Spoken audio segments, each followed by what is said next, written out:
So what's going on guys, Skates here and welcome back to a brand new video. For today I will show you the best lightning shred druid build in Diablo 4. So at the start I will explain how to play this class. Then we will look into the best skills, paragon setup, what gems and cage hearts are the most overpowered, and then lastly what exact gear should you farm and use so you would get the highest damage possible and much more. So if this sounds interesting to you, then let's get right into it. So this druid build is all about dashing quickly from enemy to enemy, dealing big critical strikes that are further enhanced through the Stormcloud's aspect. This setup has exceptional mobility and clearing speed, and that's why it is one of the fastest builds in the game. This build will benefit from uniques, but absolutely does not require them to play at a high level, which makes this build new player and season starter friendly, but it will become even more devastating in the endgame content.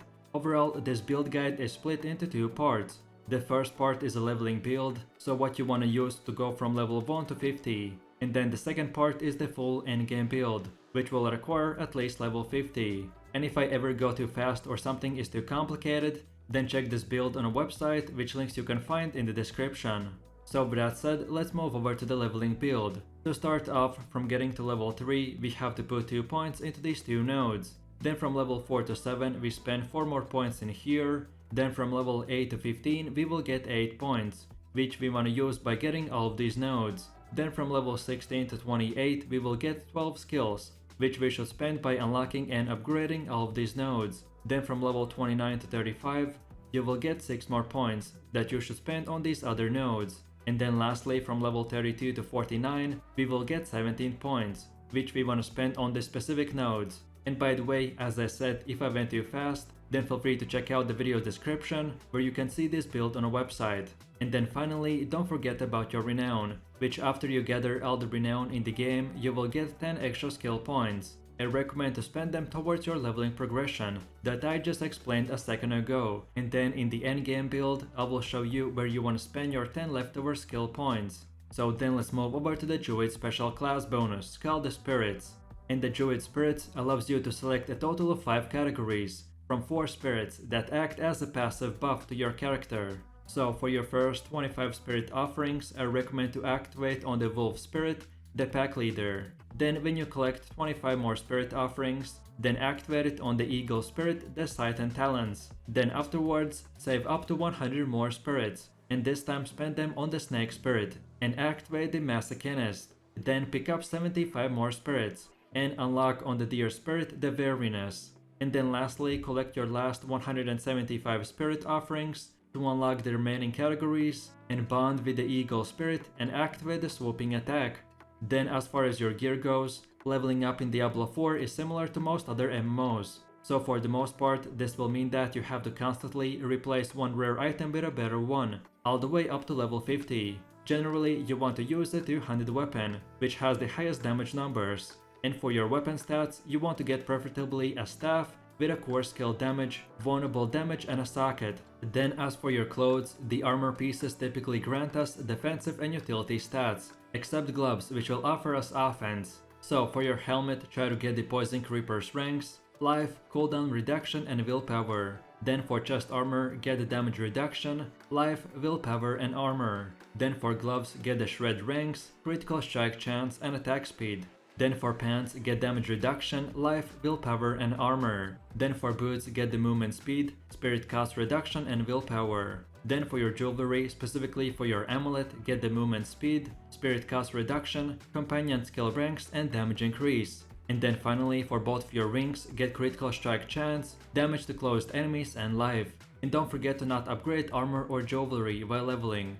Only socket armor with rubies, jewelry with skulls, weapons with sapphires, and then save the rest of your upgrades for your level 50 build. And as far as your gameplay loop goes, I don't want to go super in depth as skills and abilities will change after you get to level 50, but overall for your leveling build I recommend to just enjoy each skill and get used to the Druid gameplay.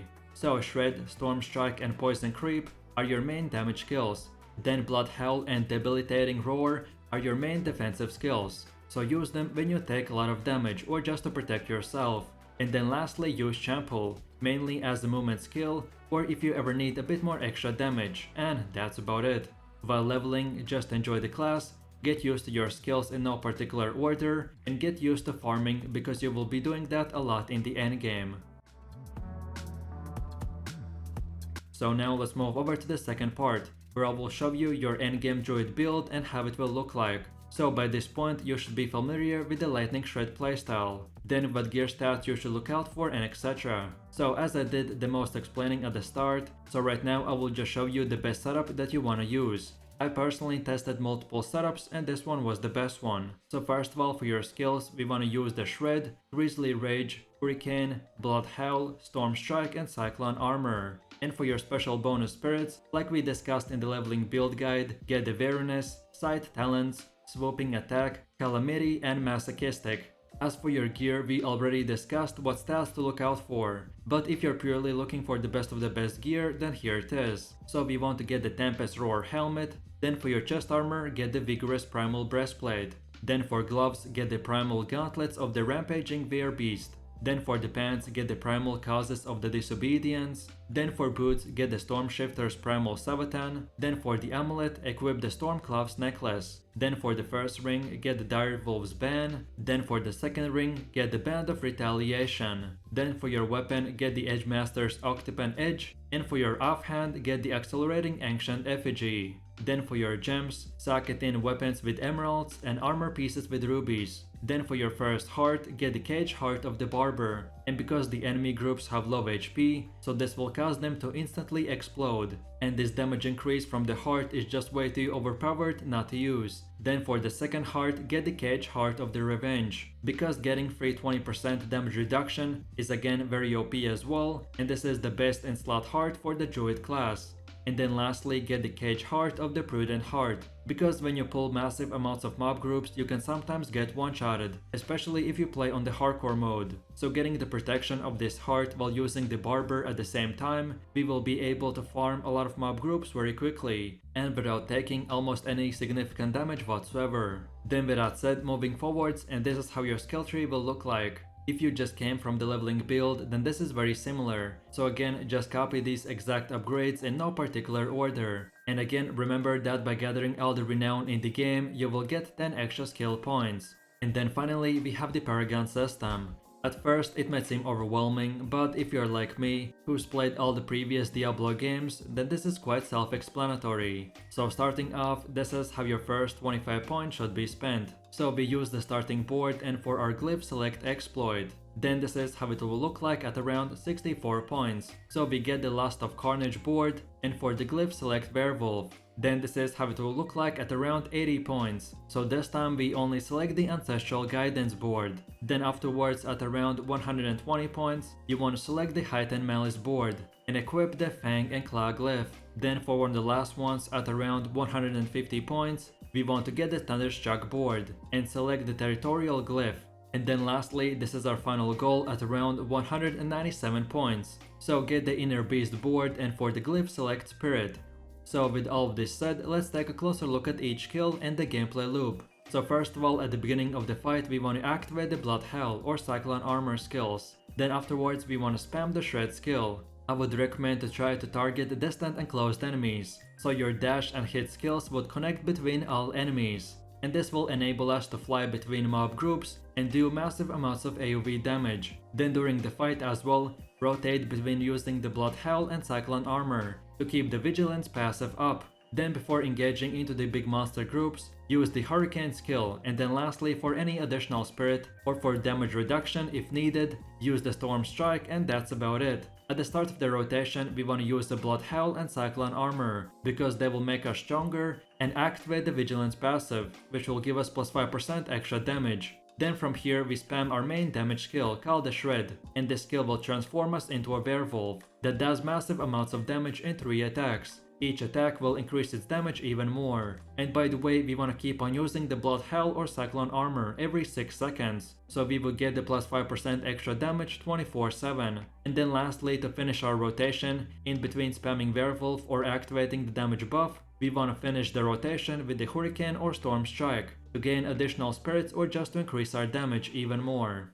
So then in my final summary, the Lightning Shred Druid build is easily one of the fastest builds in the game, because you will be able to fly around the battlefield by dashing from one enemy pack to the next one. We are using the Stormcloud's aspect because this will provide us with the lightning damage, which will make this build do insane amount of DPS numbers. And then lastly, you can just use the Bloodhouse skill as well just to recover from large enemy damage, without doing anything else. This build for sure is one of the best speed farming builds in the game, because it can also push nightmare dungeons very easily. So what are you waiting for? Try this build out and have fun!